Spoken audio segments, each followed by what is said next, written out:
Welcome to another edition of Safety Net at the University of Rio Grande, where today's special guest is Professor Lisa Taylor of Ohio University. Stay tuned.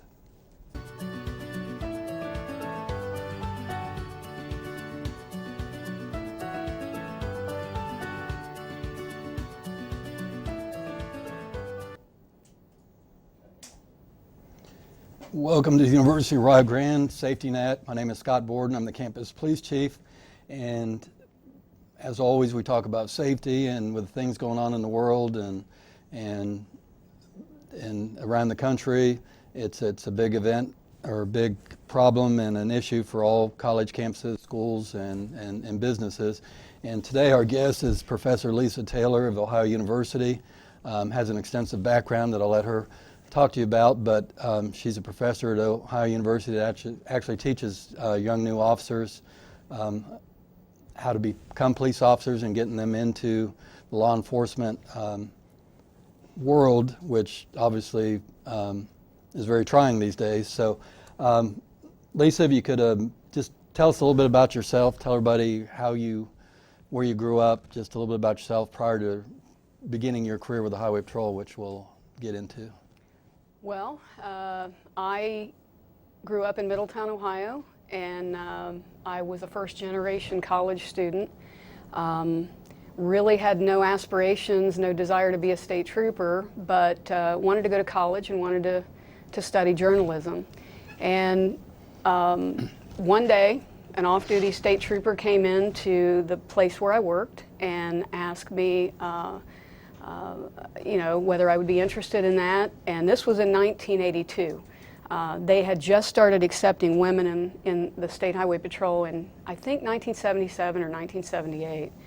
So one thing led to another. I looked into it, ended up applying, going and taking the test, and lo and behold, I ended up getting hired as a cadet dispatcher with the organization. So I was only 18. Couldn't be a trooper till I was 21, so I worked as a dispatcher at a post for a couple years before I was old enough to become a trooper.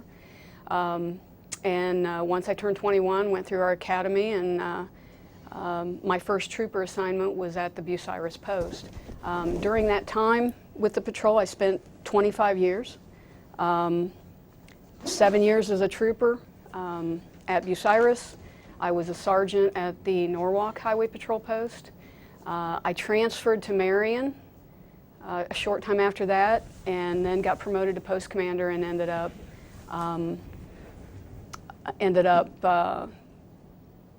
becoming the first female lieutenant with the organization. So that was in 1996, and so I moved all over the state. Served at a number of highway patrol posts as a trooper, a sergeant, a lieutenant, staff lieutenant, and captain, which is where I ended up meeting your host here, Scott Borden. And when I was a district captain, Scott was one of what I consider my wingmen, and we worked together for a number of years. And then in 2004, I got called to Columbus to serve on senior staff, and I was promoted to the rank of major, and ended up overseeing our Office of Finance and Logistics Services, which basically meant that I oversaw the budget, which at that time was about a $300 million a year enterprise, the budget, the fleet, facility, procurement, functions for the entire organization. So that's where I ended my career with the Highway Patrol. You know, a couple months ago, Colonel Fambro of the State Highway Patrol introduced you as one of the first. He went through a list of first, and you know, you weren't the first woman trooper, but you were, we talked about earlier, one of the first 20, and probably one of the first sergeants, and I believe you might have been the first post commander. I was very fortunate. I was the first post commander in the history of the patrol, and then first staff lieutenant, which was assistant district commander, first captain, which was a district commander position, and then ultimately the first major, first female senior staff member to ever serve on the Highway Patrol. You know, that's a pretty prominent path for, you know, in a path that hadn't been traveled by women officers at that time, to be the first lieutenant, first staff lieutenant, first captain, first major. Is there anything earlier in your life that you think that prepared you for that? Anything different? Because it's not a path that the typical woman didn't just wake up one day from high school and say, I want to be a major in the Ohio State Highway Patrol. So was there anything that just, I mean, sometimes things are a little bit luck, good fortune, but you had to have done something that you feel that maybe led you down that path?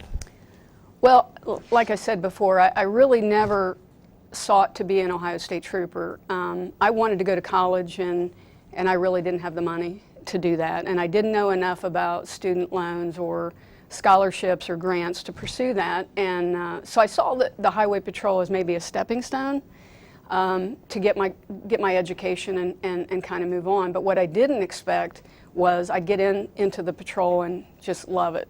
I never sought that position, but once I got in there, it was just a great fit for me. And I was blessed with, you know, being at the right place at the right time with the right people.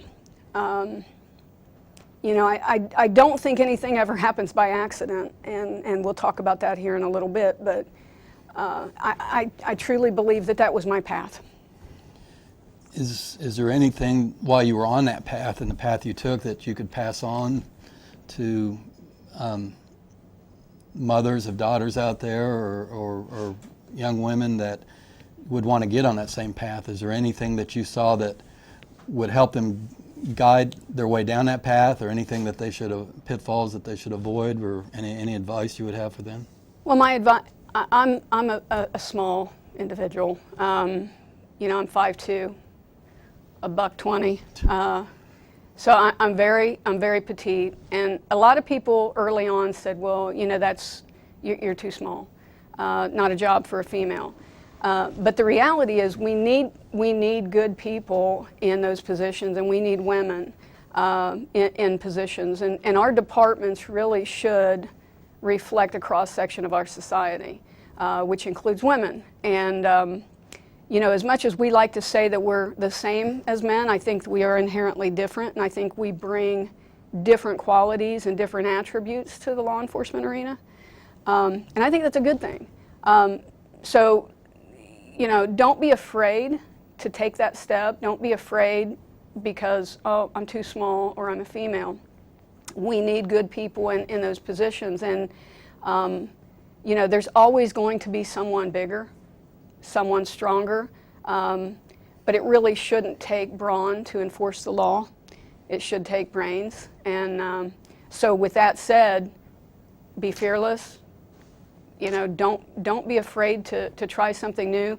But the other part of that is, you know, I said I looked at the patrol as a stepping stone, a way to get my education, and I really did use it as such, but I continued down that path. I got my associate's degree early on and kind of fell in love with the educational route as well, and ended up getting my bachelor's degree, and I was halfway through my master's degree when I was pretty much forced to retire. So education's huge, not necessarily to get your foot in the door in law enforcement, but certainly to be promoted and to excel. I think education is huge. Well, like you said, size and you know, whether you're big or brawn and all that stuff, you know, you had 25 years, I had 33.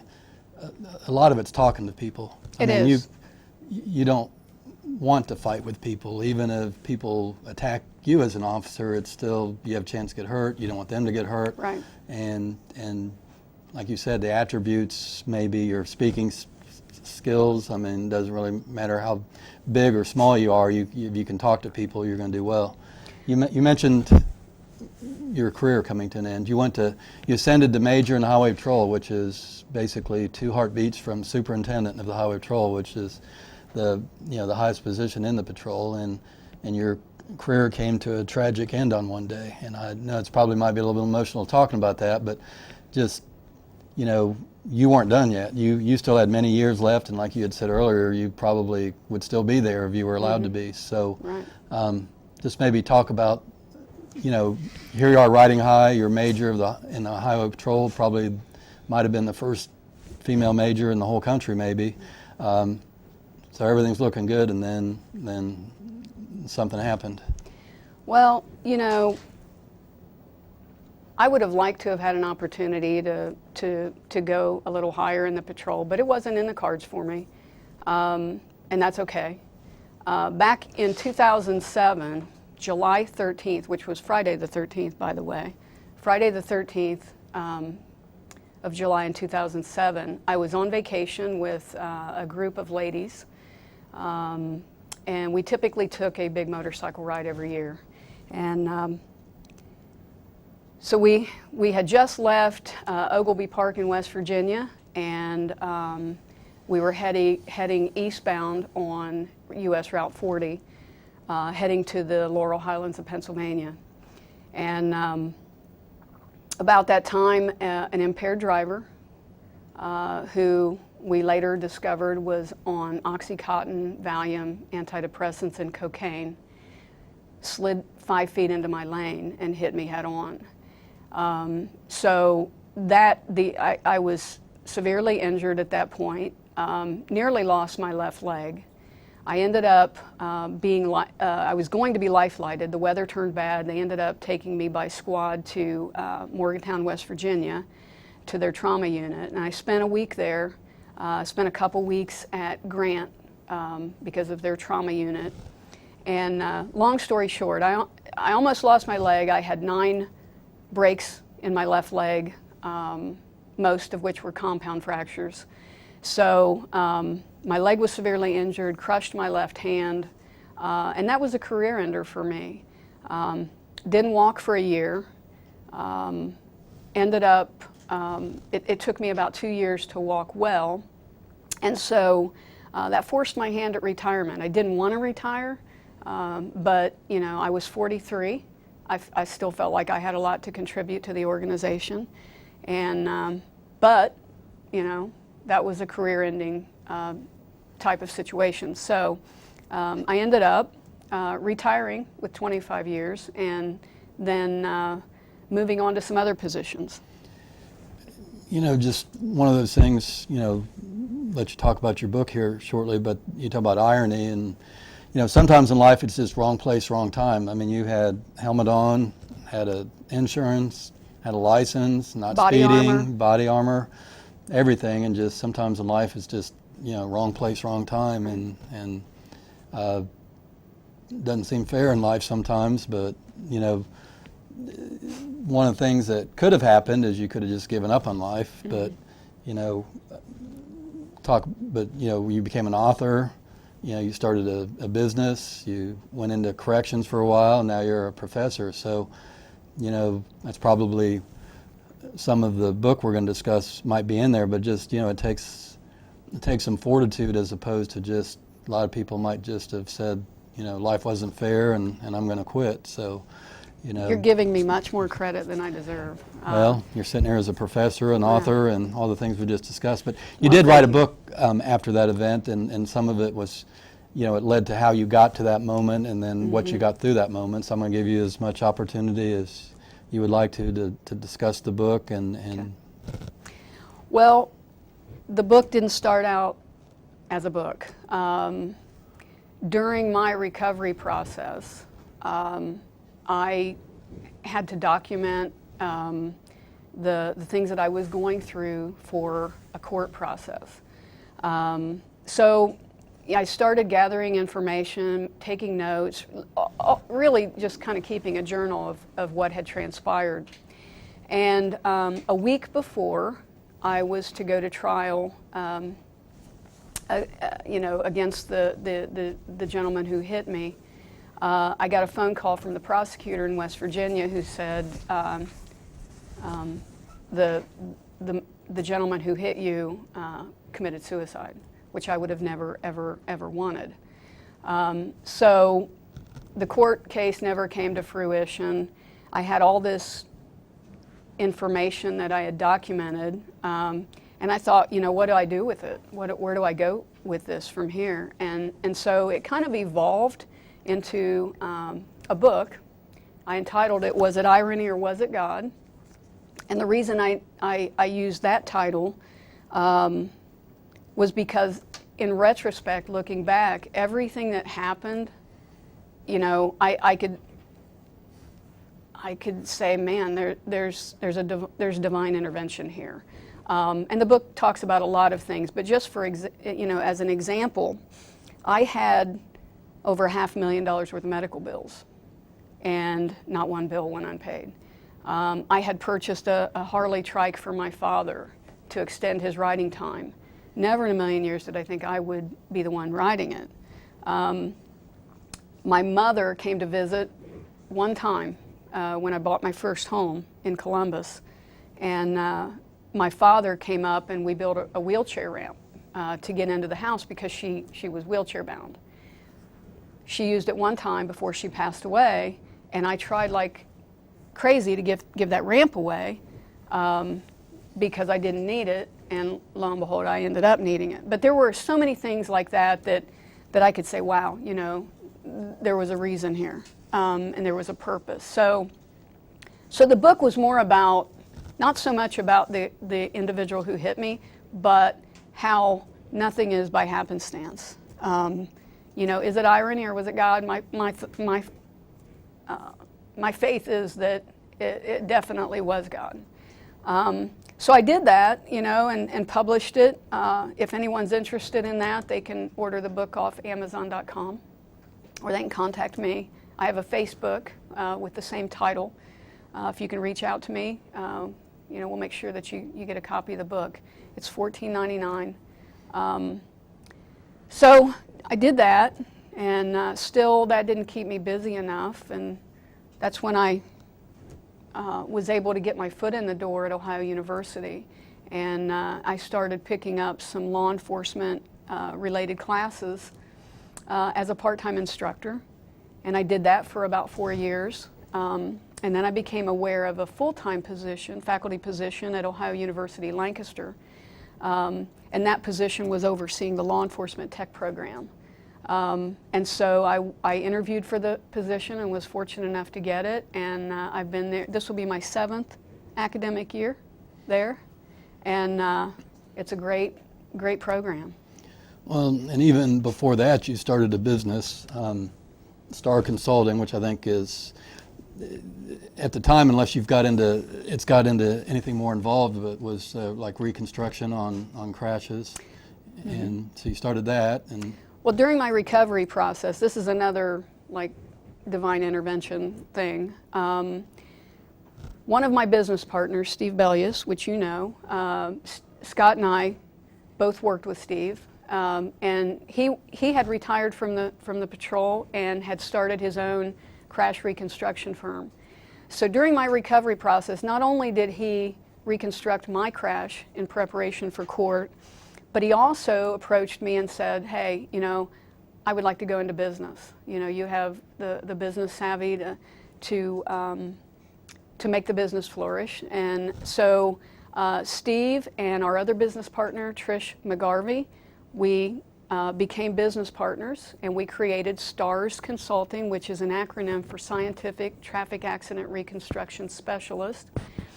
And we started our company 12 years ago, and we have been so fortunate. Our business has just grown exponentially.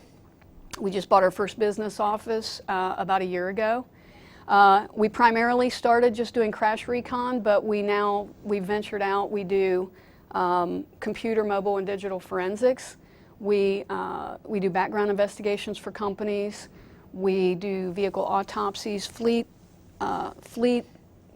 inspections. We help trucking companies with federal audits. So we've really branched out into more of a risk management company. So I started that. Again, I wasn't busy enough. And I interviewed for a position at the Franklin County Community-Based Correctional Facility, and ended up getting that position. And I worked as a senior operations manager which is a deputy director level position, and I handled the business end of the house. So my staff and I oversaw a $5.3 million budget, the fleet, facility, procurement, HR, IT, food service, and maintenance functions of the facility. And so it gave me some more insight into another area of the criminal justice system that I really didn't know a lot about. But it was, I was fortunate to have that experience, did it for 3 years, because I teach about it now. And the cool thing is, nothing is by happenstance. I don't think that happened by accident. All of that stuff, all of those experiences really kind of prepared me for where I am today. Well, if we had more time, we would get into the story about you leaving me in prison one day, but I don't think with the 7 minutes we have left, and plus you would spend several minutes of it denying that. So, just for the record, I don't remember this happening. And you talk about irony. That's everybody should be left in prison one time. So, your current position, you're molding, you're getting people that want to be police officers, and you're giving them their start to where they get their OPATA certifications and stuff. But it sounds strange to say how serious do you take that, but that's meant, and you got to take a special pride in that.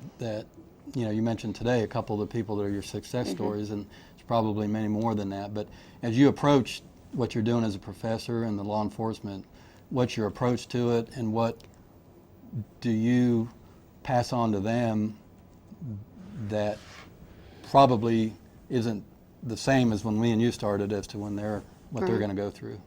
Well, first of all, I have a vested interest in making sure that our future law enforcement professionals, and I'm not just talking future police officers, state troopers, deputies, I'm talking probation officers, correctional officers, parole officers, people who work with troubled youth.